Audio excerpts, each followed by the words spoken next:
So, we have seen gamete formation. Now, in pre-fertilization phase, after gamete formation, the second event takes place is gamete transfer. We know very well, after the formation of gamete, male and female gamete must be physically brought together. How they brought together? They produce in different individual, sometimes same individual, but at the different places. So, what is the mechanism to brought them together? It is known as gamete transfer. So, after gamete formation, male and female gamete brought together for fusion, means fertilization. This is called gamete transfer. Here, several ways are there. Sometimes, and in general, male gametes are generally motile. So they have a flagella, have a ability to swim and reaches up to a female gamete. And female gametes are generally stationary. They do not have capacity to move out. Okay, so it is called stationary. Male gametes are generally motile and female gametes are stationary. But exceptional, some algae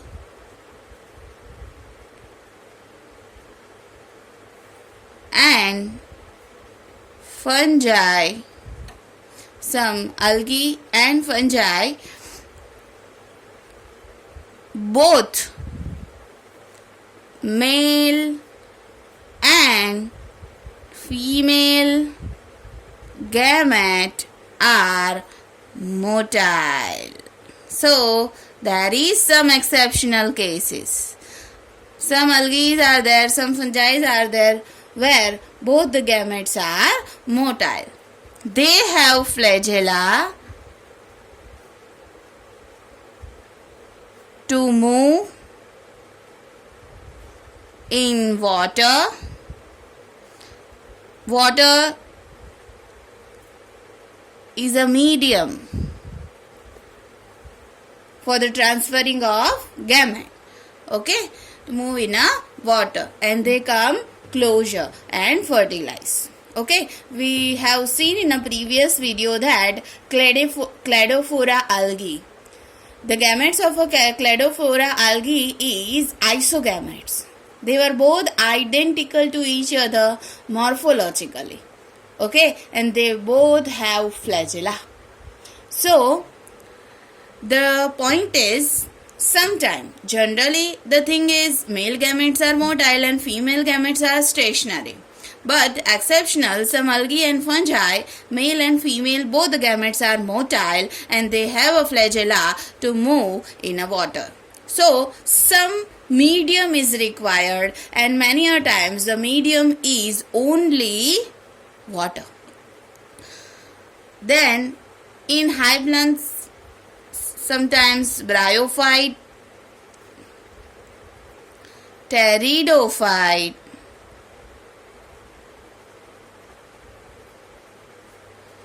gymnosperm, water is required for gamete transfer. In bryophyte and pteridophyte, water is must. Okay, some plants of gymnosperm, angiosperm also required water as a medium. Another thing, male gamete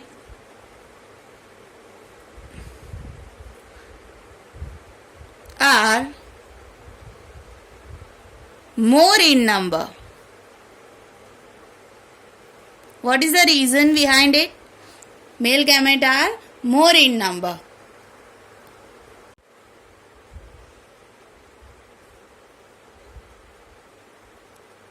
Actually, here during the gamete formation, general form, female gamete is stationary, but male gamete has to reach to the female gamete.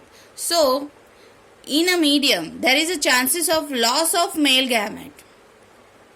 Okay, so to compensate this, the number of male gametes are more, several thousand times more than the female number. Okay, so always the number of male gametes are more.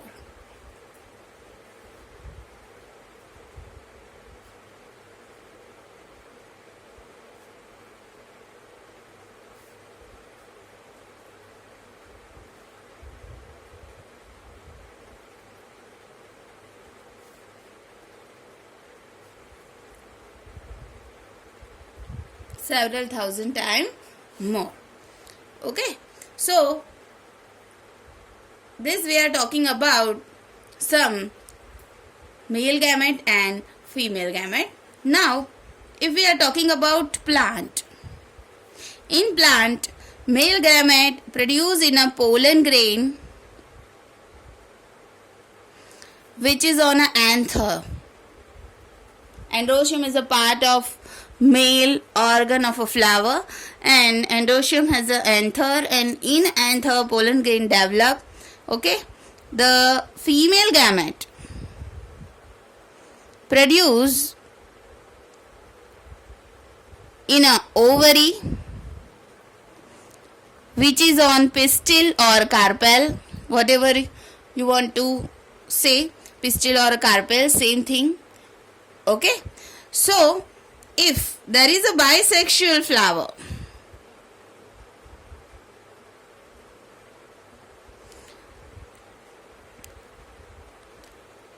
both this male gamete and female gamete are stationary, they are not motile. Okay, so although it is a bisexual flower or unisexual flower,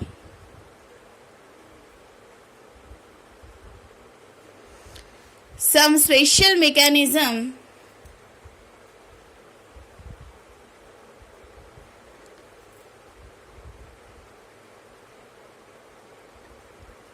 some special and crucial event is required for transferring male gamete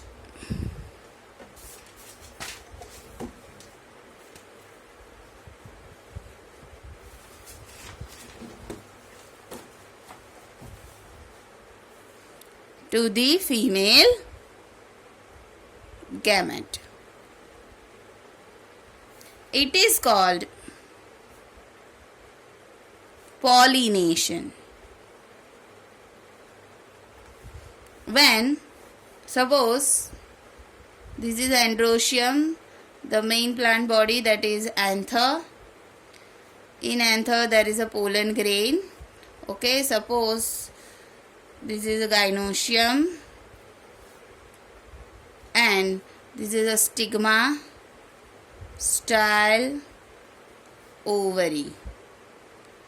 Ovule is here and inside the ovule there is a egg. So this pollen grain has to reach here. So pollination is required, where the pollen grains come out of the anther and reaches to the stigma. It develops a pollen tube and reaches up to egg. Okay, so this process of transferring is known as pollination. Pollination could be done by wind or animal or insect or water. So many mediums are there for the pollination that we have to learn in our next chapter. Okay, reproduction in flowering plants. So, for the transferring of male gamete and female gamete, especially in higher plants, pollination is required.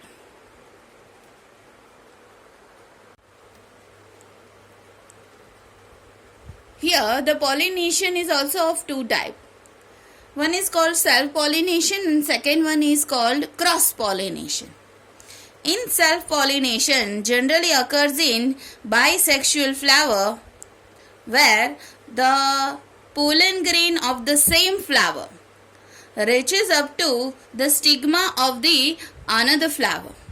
Okay, so pollination takes place in a one flower only, so it is called self-pollination. And what about cross-pollination? In unisexual flower as well as in bisexual flower, if the condition is that sometimes the pollen grain of that flower goes up to the other flower of a other plant, so it is called cross-pollination. Generally, self-pollinating plant is pea plant, which is bisexual in nature. Self-pollinating plant is pea plant, which is generally bisexual in nature. Okay, so this is how the gamete transfer, different kind of gamete. First we have talked about algae and fungi. Both the male and female gamete are motile. They swim in water and reach together. Okay, then in some plants, in higher plants, both the gametes are in non-motile and they reaches up to a special mechanism called pollination. Now, the next topic is fertilization.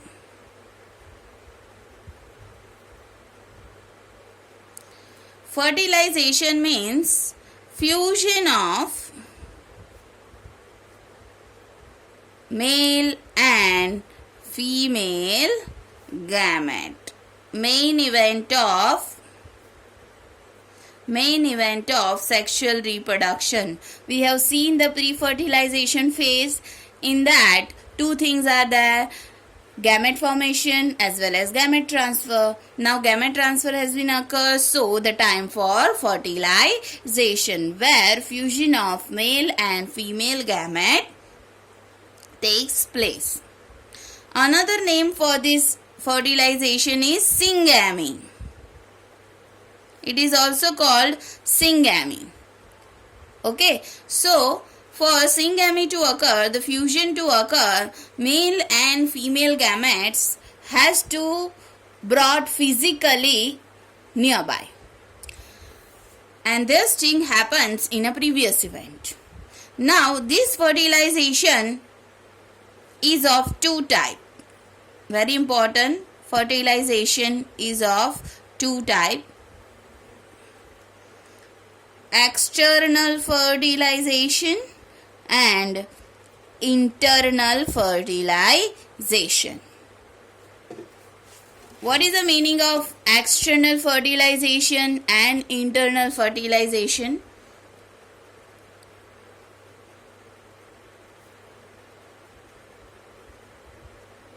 When fertilization takes place outside the body. Here, outside word is very important. Outside the body means external to the organism, not inside the body. Okay, outside the body means in water generally. There is a medium for transferring also and for fertilization also. So it is called external fertilization. Example, of an animal which do the external fertilizations are frog. Frog copulate, female lays their egg in a water, male then release their gametes or sperm in a water, and egg and sperm fertilize in a water that is out of the female body, and it is called external fertilization. Frog. And another example is bony fish. Here the number of the offspring is many because the chances of survival of the zygote is very less. What is the reason? Because it is an external medium, that is water. Okay, and there is it is vulnerable. Okay, no chances of survival, no more chances for survival of zygote because predators are there. It's a pond is there or river, whatever it is. So big animals feed upon their larva and their zygote. So the number of the offspring is more in external fertilization.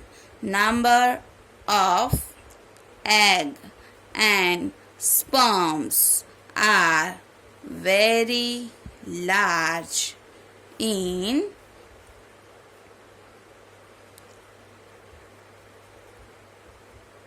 animals which exhibit external fertilization. Okay, so this is the first type, that is external fertilization. Now the second type, internal fertilization. When fertilization takes place inside the female body. Okay, higher animals like reptiles, then birds and mammal.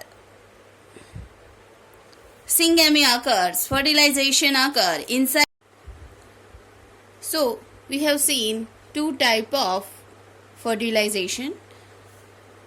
What will happen when the gamete formation takes place but the fusion doesn't take place? Means fertilization doesn't take place. So for this a new term is there, and this new term is known as parthenogenesis. What is parthenogenesis? When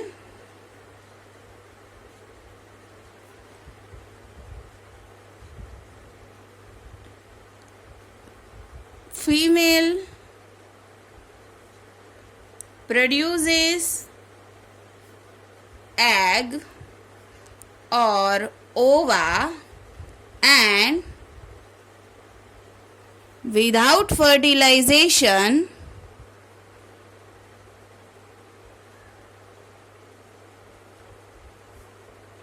egg develop into a new organism. So there is no syngamy. Without fertilization, egg develop into a new organism. No sperm required, no male gamete required. So this phenomena is known as parthenogenesis.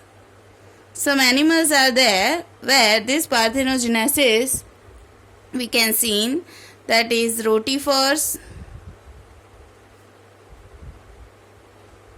then insect, honeybee, Then some bird like turkey. Turkey is a bird where parthenogenesis occurs. Okay, so these are the example of parthenogenesis where male gamete are not required. Rotifers, honeybee and turkey. And honeybee is the most important example of parthenogenesis. Now we have done with the fertilization. Now it's turn for post-fertilization events.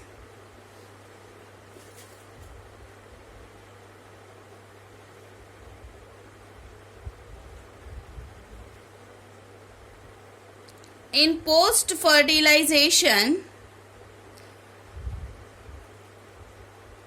zygote formation is a result of fertilization.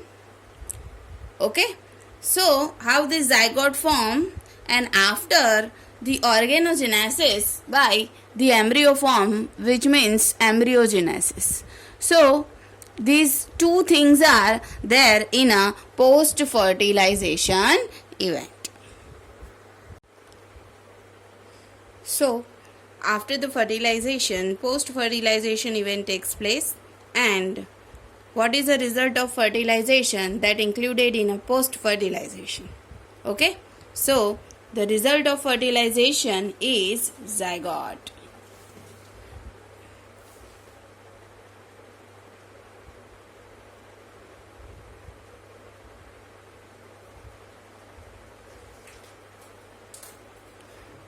Zygote is a result of fertilization, and if we want to define it, okay, what is zygote? If we want to define it, we can say definition.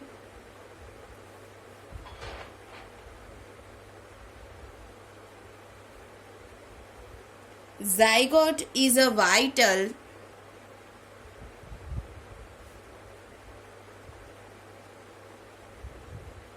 link that ensures, very important friends, zygote is a vital link. It is a link that ensures continuity of species, the species continue with this, between organisms of one generation and the next. So it is a link between present organism generation and its next generation. So this is a definition of zygote, and every sexually reproducing organism, including human, begins their life with a single cell zygote. Okay, so every sexually reproducing organisms, including human,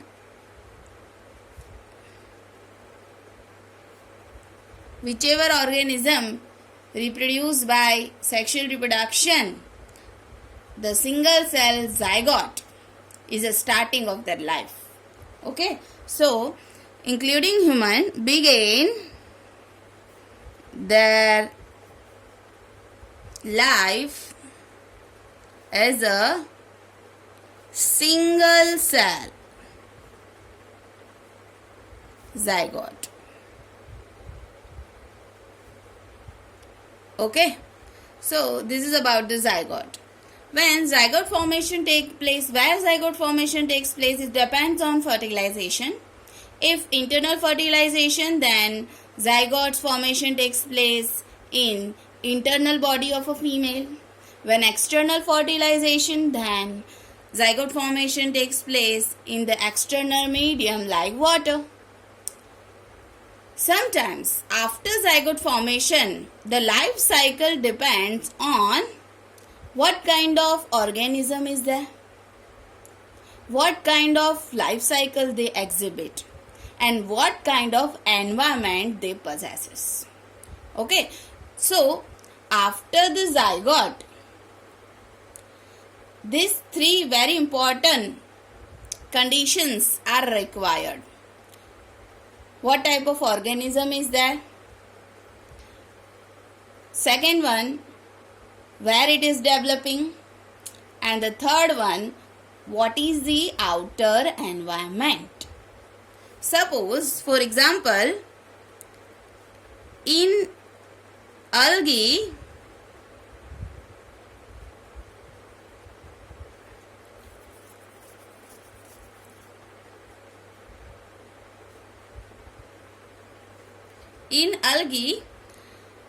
and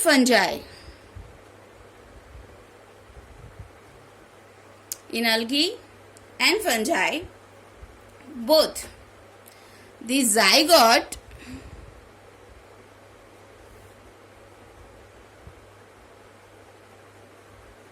covers by a thick membrane.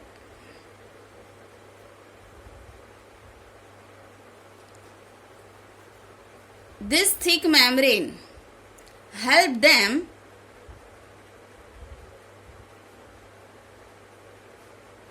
to resist from desiccation. What is desiccation? Dryness. If no moisture in a air, no water content is available, then there is no survival of zygote of algae and fungi. So they cover up, so the moisture content don't go out from the cell.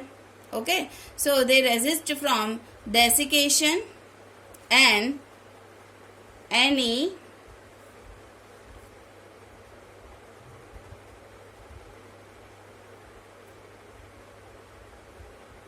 hard environment. Okay, so in algae and fungi, zygote covers by a thick membrane help them to resist from desiccation, and a hard environment means environment is not suitable, they cover it. Now, after zygote formation, from the zygote, cell division takes place.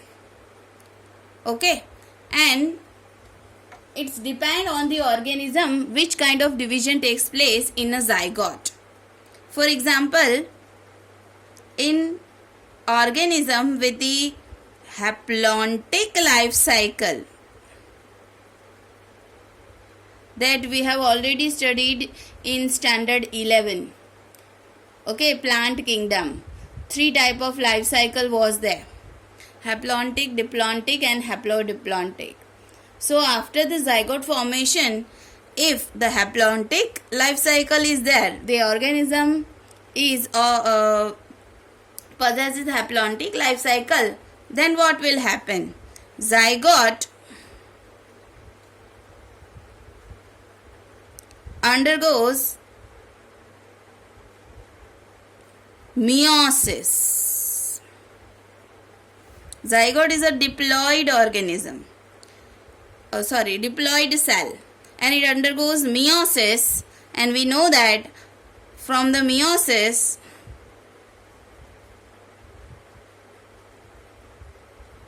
if meiotic division occur, it is a reduction division, so spores form. 4 cell produces, and they all are haploid in nature.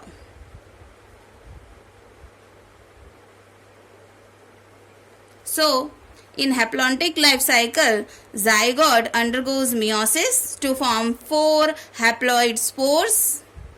From this, 3 degenerate and 1 develop. Mitosis takes place and 1 develop into new organism. Okay, so in haplontic cell life cycle, development of zygote takes place like this. Meiosis takes place. Very important term. Meiosis takes place. So the diploid zygote becomes haploid spores, and spores develop to begin a new organism. What about diplontic? We are diplontic. So generally, zygote is a diploid organism. In human, especially if we say in human, after zygote formation, mitosis takes place, and after mitosis, so many organs develop.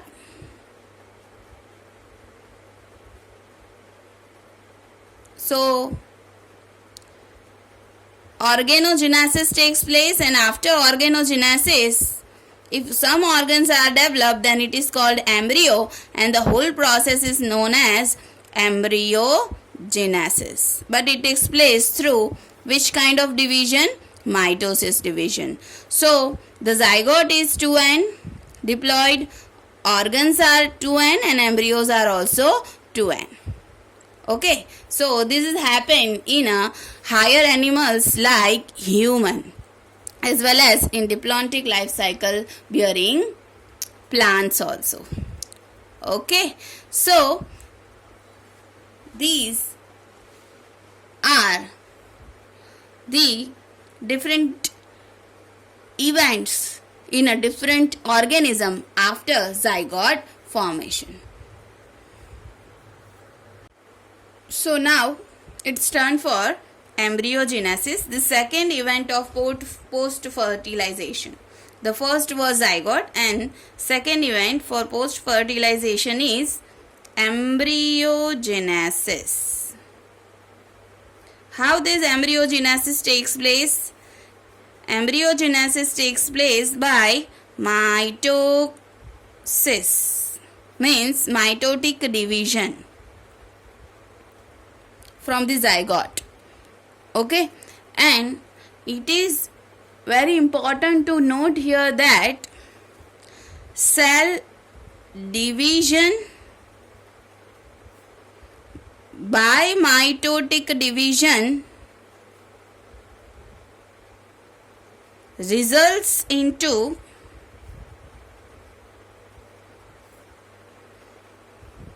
formation of different organs.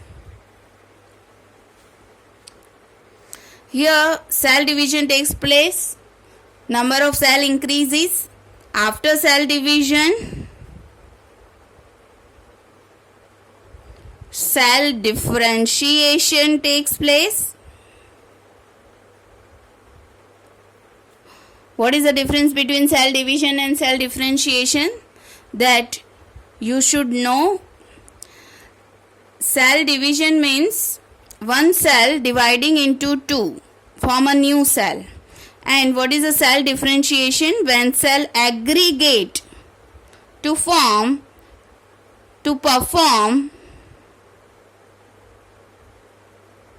spatial function, means tissue formation takes place, and from tissue organ develop, and that is called organogenesis. So this is the main process how the embryogenesis takes place. Two key points are there: cell division, which is mitosis, and cell differentiation means aggregation of cell to perform a special function, and tissue formation takes place. After the tissue, we know that organ formation takes place. Okay, so this is the embryogenesis. Now, in specially animals,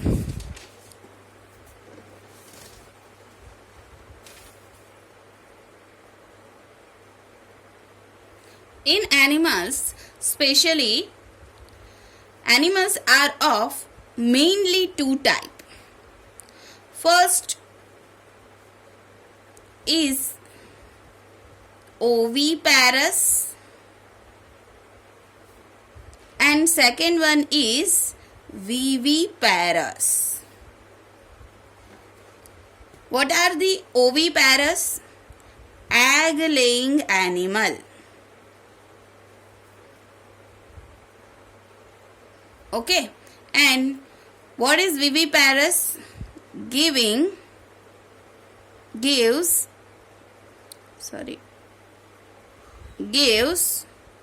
birth to young one. So two type of animals are there. Third category is also there, but it is very rarely seen, that is ovoviviparous. We will talk about it later, but first of all we should know these two terminology. Oviparous animal are animal when they lays egg and the zygote formation takes place inside the egg. Okay, and the nutrition of a zygote is totally depend on this egg. Whatever will be the fertilization, if external fertilization is there, then also the oviparous can be lay their egg. If internal fertilization is there, then also the oviparous animal can be seen. Okay, for example, in external, the frog is a oviparous because they lay egg, the fertilization takes place outside the body. Okay, and the zygote formation takes place. They cover up the zygote by a thick calcareous shell which protect the zygote. Okay, it is called egg. It is called egg. And what about the internal? Birds. In birds, internal fertilization takes place, but they don't give rise to, don't give birth to the young one. They lay egg, and an egg is a very hard structure made up of calcium carbonate, and inside this layer of calcium carbonate the zygote development takes place, but outside the body. Okay, so birds, frogs, they are reptiles.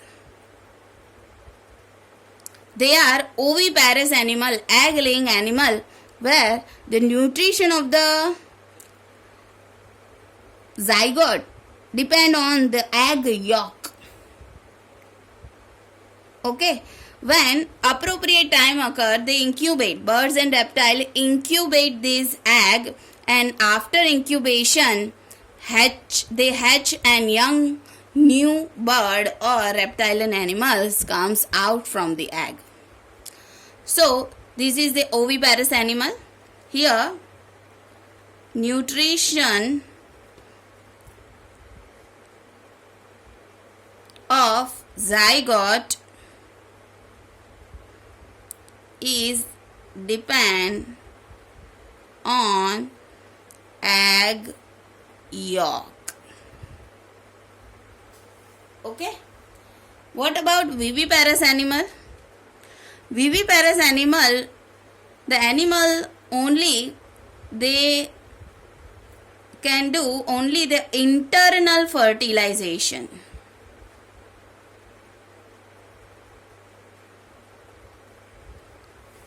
The zygote, cell division, embryogenesis, embryo formation, all the process done inside the female body only.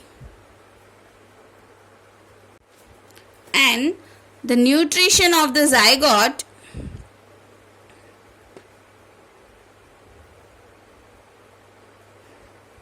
depends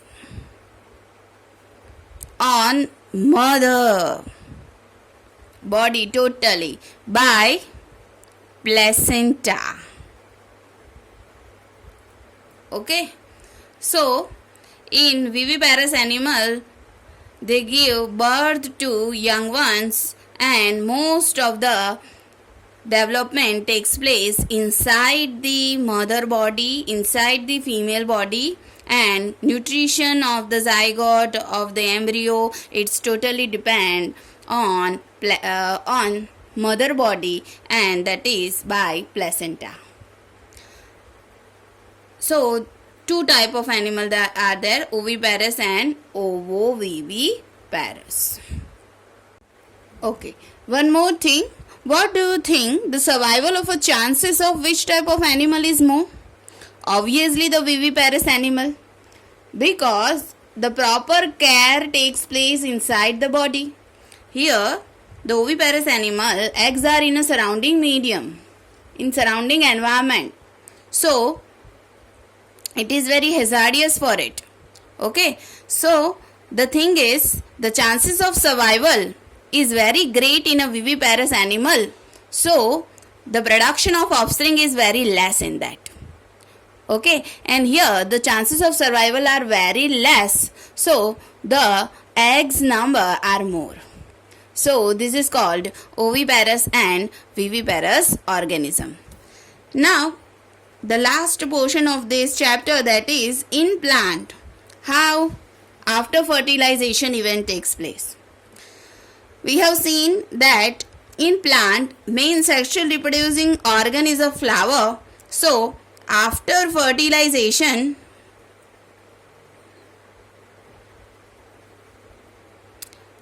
in flower, sepals, petals, they fall off. Okay, and from androecium only,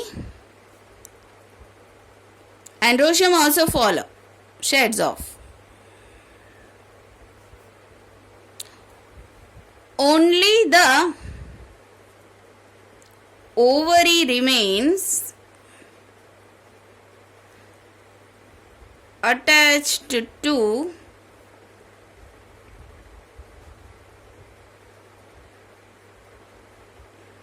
base, and this ovary develop into fruit. Okay, and inside the ovary ovules are there. Ovules develop into seeds, and inside this seed embryo develop. Okay, so ovary become a fruit, ovules become a seed, and when the seeds come out from the fruit, we sow in a proper soil, an embryo comes out and it germinates to form a new plant. So embryo is inside the seed. Okay, so this is the method. Here some example of some fruit.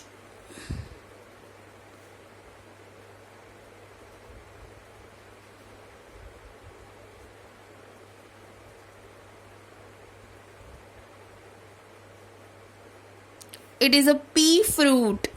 We can say it. It is called pericarp. The fruit layers are called pericarp, and these are the ovules, means seed.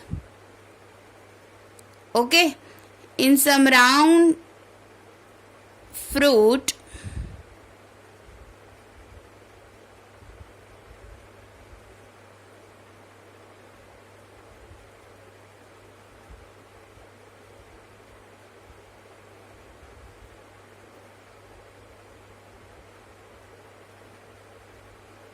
sometimes structure can be like this. These are the pericarp and these are the small seeds.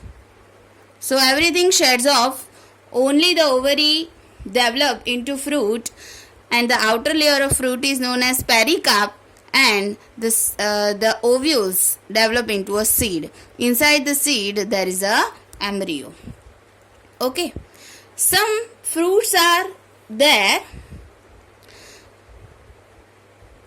where they persist some organ of a flower like sepal, thalamus, and these are the example.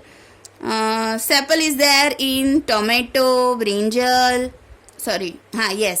tomato, brinjal, strawberry.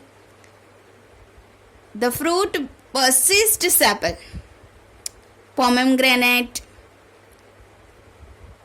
Okay, so sometimes it is there that we have seen already in standard 11 plant morphology. So this is the event takes place in a plant after fertilization. Everything sheds off, only the ovary becomes a fruit, ovules become a seed, and inside the seed embryo formation takes place. Seed germinate to form a new plant from the embryo. Thus the sexual reproduction takes place in a plant. So here we are completing our chapter. Thank you very much and see you soon for the second chapter, sexual reproduction in flowering plants. Thank you very much. See you soon. Here I am going to ask some question. Okay, some NCERT exemplar questions are there that you have to find out the answer. If one rice plant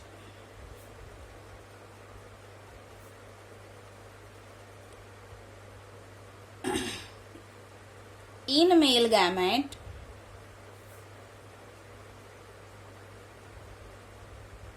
the number of chromosomes is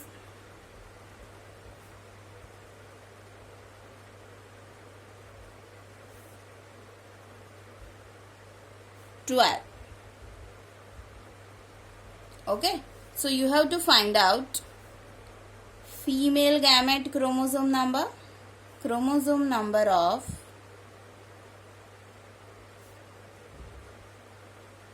female gamete, zygote and new seedling. Okay, so you have to find out the chromosome number of female gamete, zygote and seedling. They have given the male gamete number. Okay, how will you calculate this? So first of all you have to see male gamete, and we know that male gametes are always haploid, so that is 12 in number. So obviously the female gamete also will have a 12 gamete. Okay, now second we have to see the chromosome number of zygote. Male gamete and female gamete fuse together to form zygote. So 12 from male gamete, 12 from female gamete, 12 already given in a question, 12 that we have find out.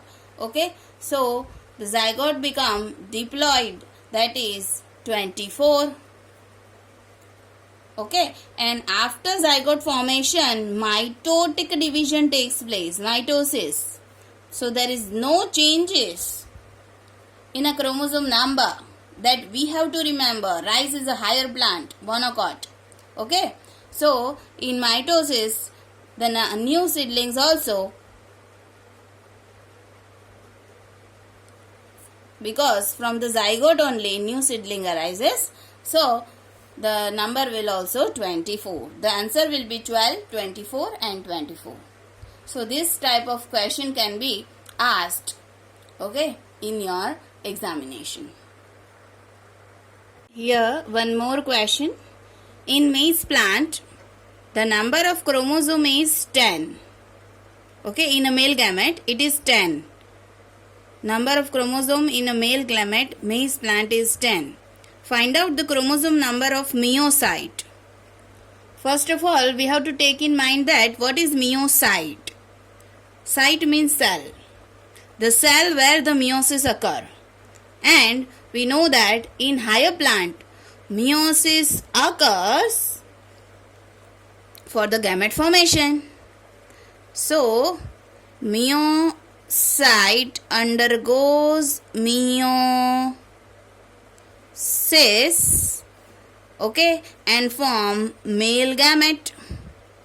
So, we know the chromosome number in male gamete, that is 10, and meiosis, the chromosome number becomes half, they reduces into half because gametes are always haploid.